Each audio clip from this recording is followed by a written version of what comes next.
Hey friends, it's Michelle from Little Farm in the Valley bringing you this week's video. So this morning, as Stephen and I were doing our morning chores, we made an exciting discovery. I thought I was hearing faint little mewing sounds in this corner here, and the dogs were sniffing around. So we started digging around a little bit and we found a surprise. So these are the first baby kittens that were born on our farm. And there's 3 teeny tiny little kittens. They must be only a day old. So one of our first projects that we wanted to accomplish this week was getting our potatoes planted.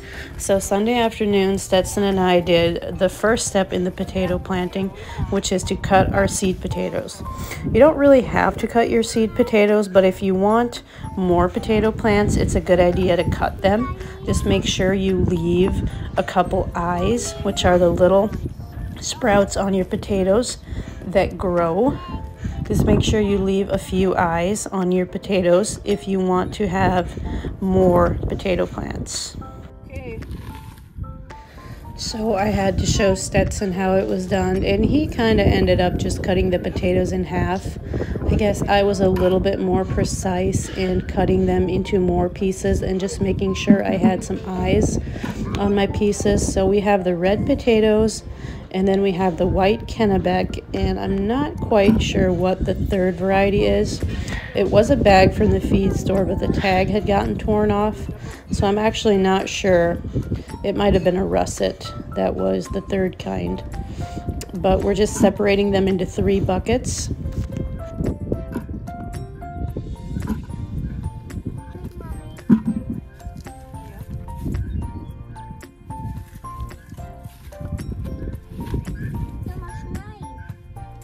So each variety of potato will get their own bucket, so we're not confused when we're planting the potatoes. It is a typical spring afternoon. It is really, really windy, but actually really hot for April. It actually ended up getting to be 90 degrees.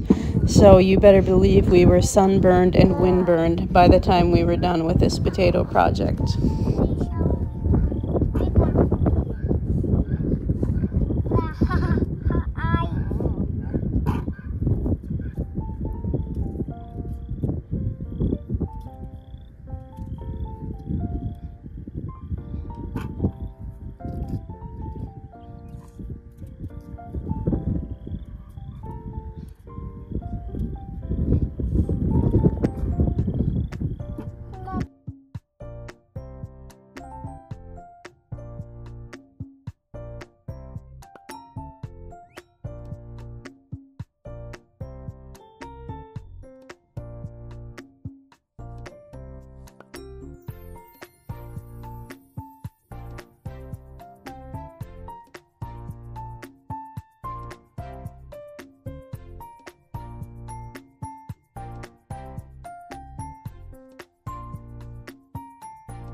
So we are hoping to get these potatoes in the ground tomorrow, but it's actually going to be good for them if they stand out for a while, because the cut potato will form a little bit of a scab and a cure, and that will help protect the potato from diseases and rotting, and it'll also protect it from harmful pathogens that could affect the growth of your potato plant.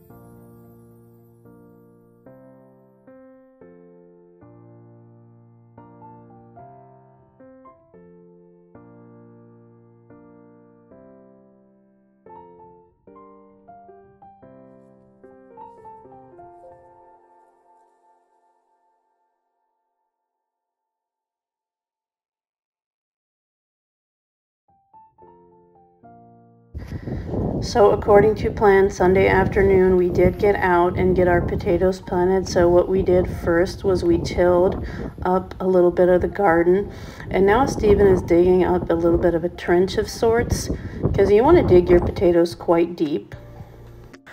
And as these potatoes start to grow up, we're actually going to mound dirt over them as they grow.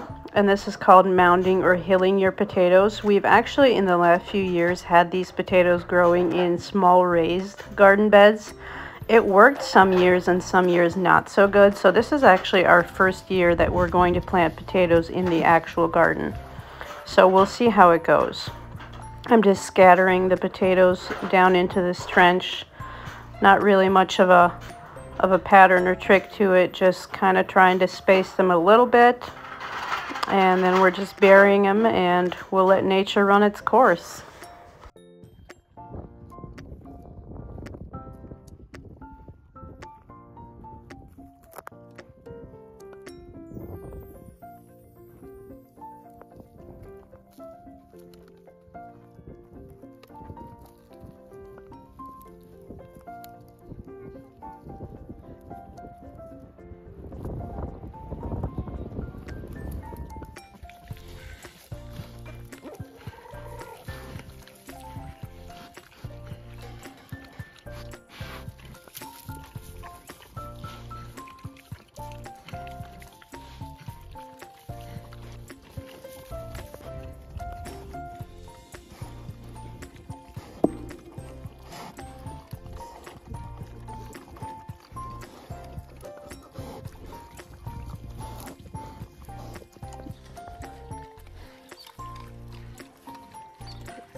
Wel zo.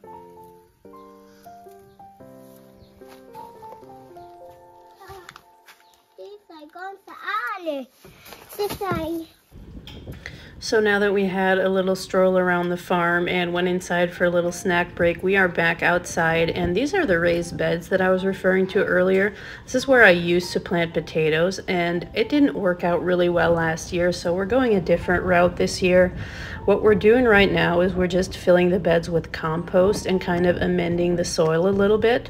So what I want to do this year is I want to try planting like my lettuces and spinach and carrots and things like that in these beds, and I think it'll go a little bit better than the potatoes. So Steven spent the rest of Sunday afternoon tilling up the rest of the garden so that whenever we are ready to plant out the rest of our garden plants for the season, the ground will be nice and tilled up and ready to go.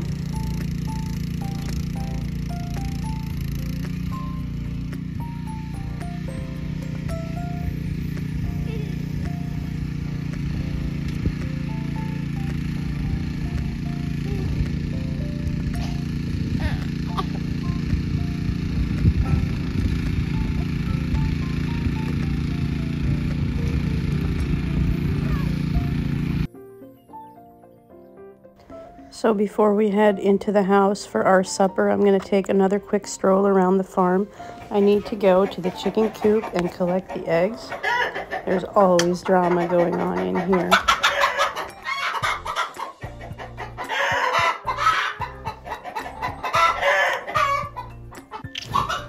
So these are our peacocks, Porter and Dolly. We very rarely see them on the ground and doing all the things that you would imagine peacocks doing in the pictures in the movies. But we figured out a way to kind of trick them into seeing them do more stuff. So stick around until the end of the video to see what we did to get the peacocks to be a little bit more peacock-like, where we can actually see what's going on here in the peacock coop.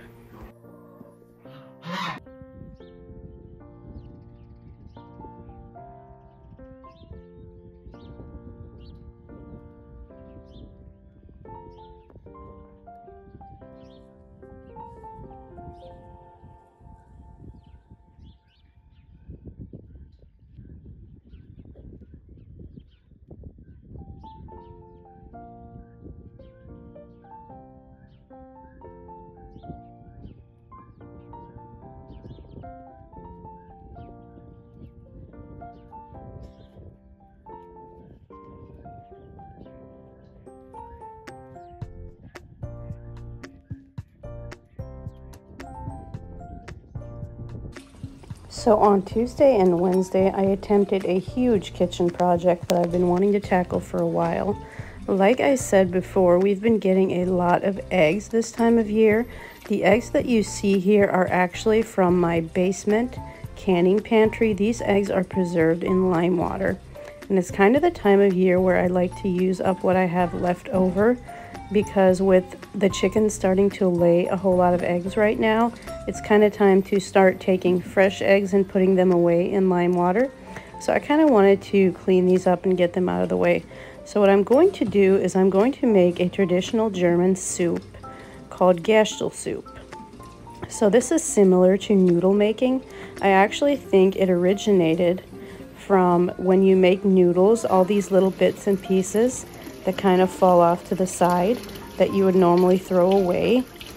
This is what you use to make the Gastel, and that's kind of how it started out. But I'm just going to be making Gastel from scratch and not making noodle. So there are my water glassed eggs. I'm just rinsing them off in some lukewarm water. And I'm going to take these jars and fill them up and add some vinegar. And the vinegar does a great job at taking off that lime scale. It usually takes a couple of days of rinsing them out and adding more vinegar, but it's the only thing I've found that actually does a pretty decent job of cleaning the lime scale off of the jars. And if I don't get it completely off, I will just use these jars again for water glassing the eggs. So again, I just am rinsing these eggs in lime water, and then I'm laying them on a towel to dry. It is recommended that you refrigerate these eggs to kind of help keep the yolks intact. That's kind of the one thing that is a little bit of a drawback to these lime eggs.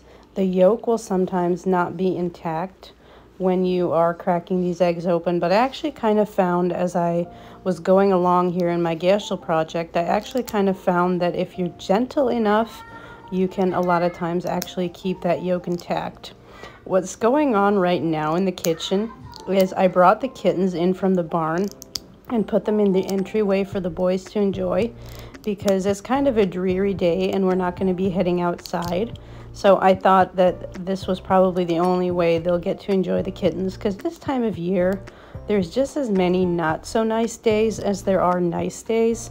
So we don't get out to the barn every day. Of course we get out and do the basic chores, but sometimes we don't even take the kids along if the weather is a little bit too nasty. So I thought that I would bring the kittens in just for today for the boys to enjoy. So there's my water glassed eggs I'm going to use up.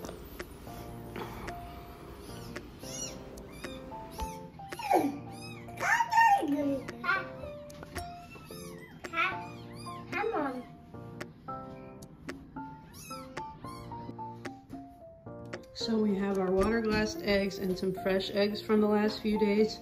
So the recipe is, let me glance over here, 4 eggs, 8 to 10 egg yolks, and 4 cups of flour. And we're gonna make as many batches of that as we can. I have my bag of flour over here, and we're gonna use our food processor to make the little bits of Gersel. So I'm gonna get to cracking eggs here.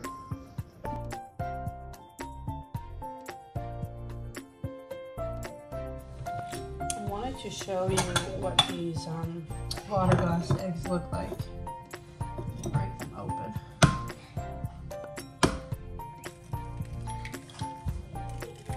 So the yolk on some of them does break apart, but on a lot of them that I've done, it didn't even. So let's try another one and see how this yolk is. See, this yolk is still intact on that one. So we've had very good success with water glassing these eggs. But just because of that, I'm gonna use the fresh eggs for the egg yolks and the water glassed for just the egg part, like the 4 eggs, and then I'll use these for the 8 to 10 egg yolks.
So I discovered if I'm extra gentle with breaking these open, sometimes I can save the yolk.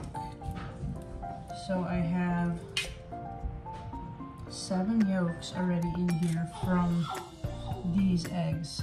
So this will be 8. Yeah, just be extra gentle with the yolks from the water glass eggs. So that's 9.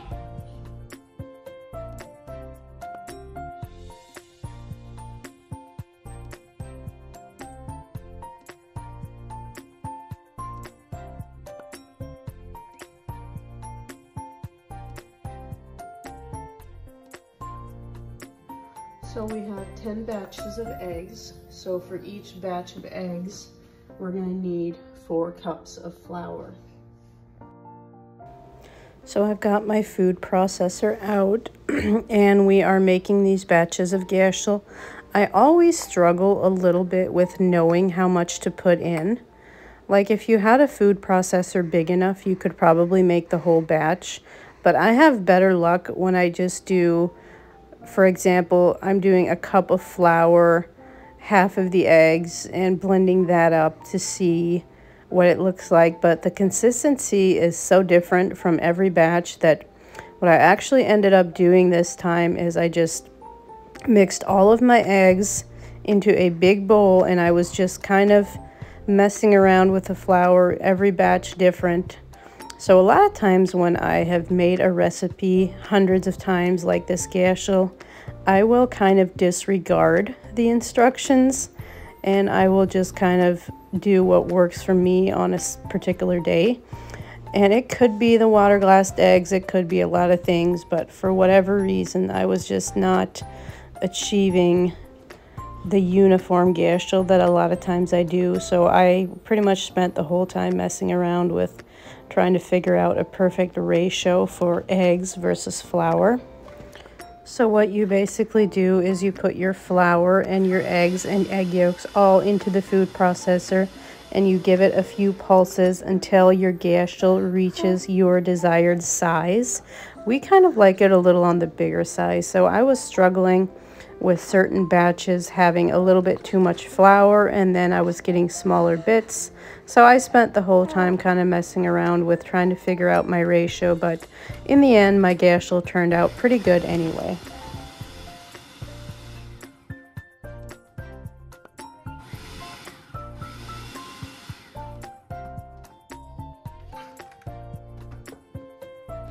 So once you have all of your gashel made, the next process is the drying process.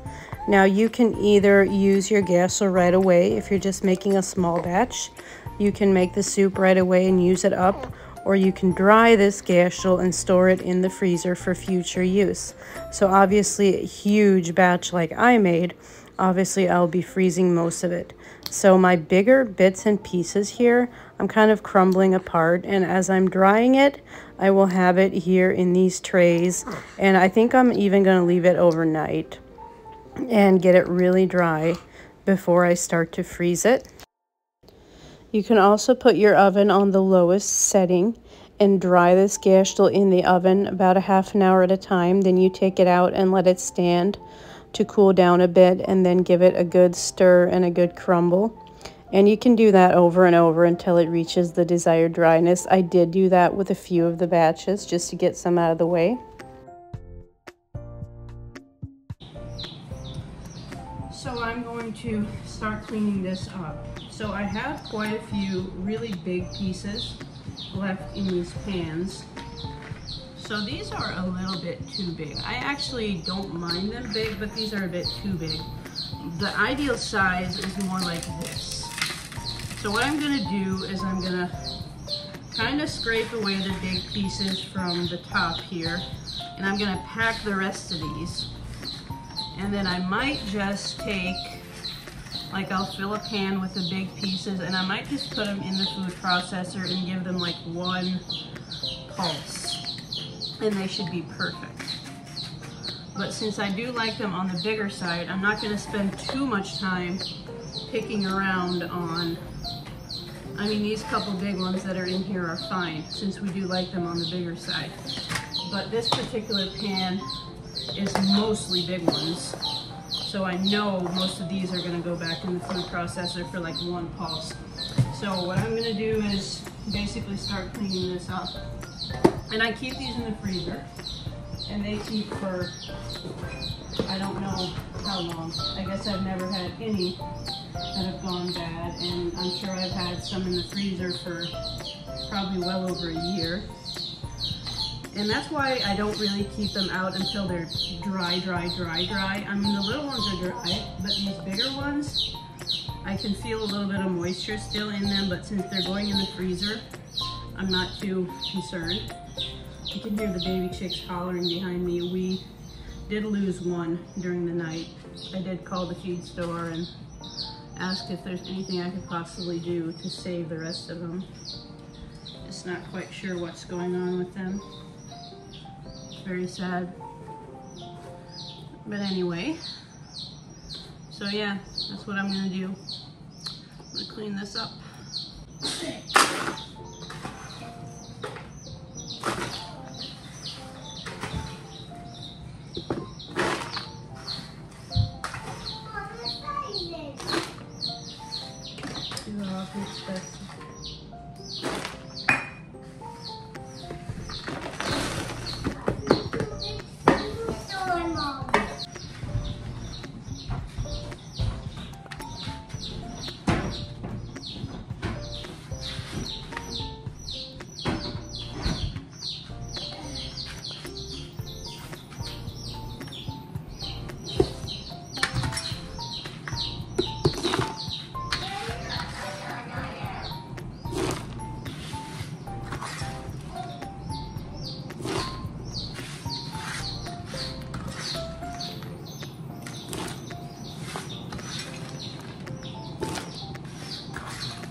So I have my bigger pieces here. I have quite a bit of them. So I'm just gonna give them a pulse or two here in the food processor. And I know some of them are fairly hard already, so it might not work. We'll see.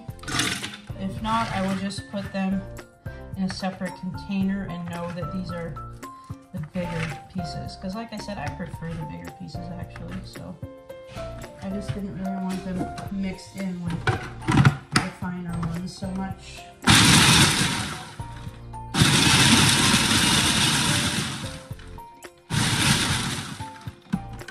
Some of them are getting smaller and some of them are just, it's just making a little bit of a powder, which I don't really like. So I'll just give it a pulse or two, and however they end up, that's how they're gonna be.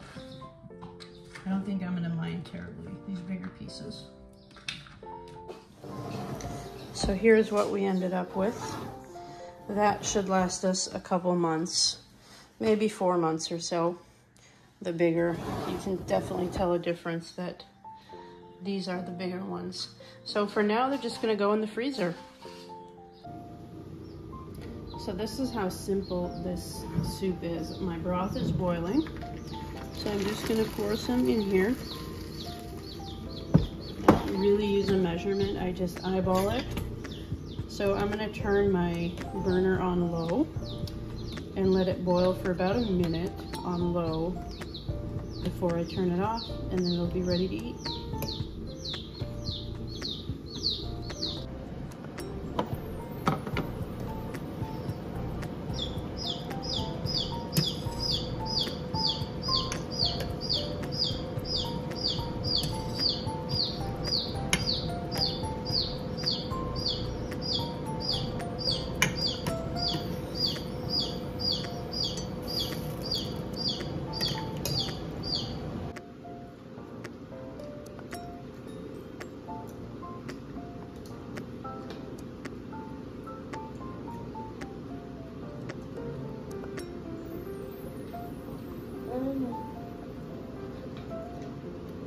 I think the boys would eat these every day for lunch without fail, every day without tiring of them. They just absolutely love this soup. So probably before we know it, we'll be making another batch of Gerstl. Another big project I did this week was I went through my pantry. There's a little shot of the before. It just so badly needed organizing. So I piled the whole thing out and organized everything and put it back in. So earlier in the video, I told you that we were going to try and trick the peacocks into showing us more of their peacock-like behavior. So when I go down into the chicken coop, this is kind of what they do. So they notice our presence and then they will hop up on their roosts, and that's kind of going to be the last we see of them. Unless we have food for them, of course, but they will hop up on their roosts and disappear. So what we did was we put up a camera in the peacock coop, and this is the first time I've ever gotten to see Porter display his fancy feathers, so that was a really good move. Now we can actually see what happens when we are not there. So I thought that was really, really neat to finally get to see him on display. So anyway, guys, thank you for watching. If you enjoyed this video, as always, don't forget to like, share, and subscribe so you never miss a video. And we will talk to you soon.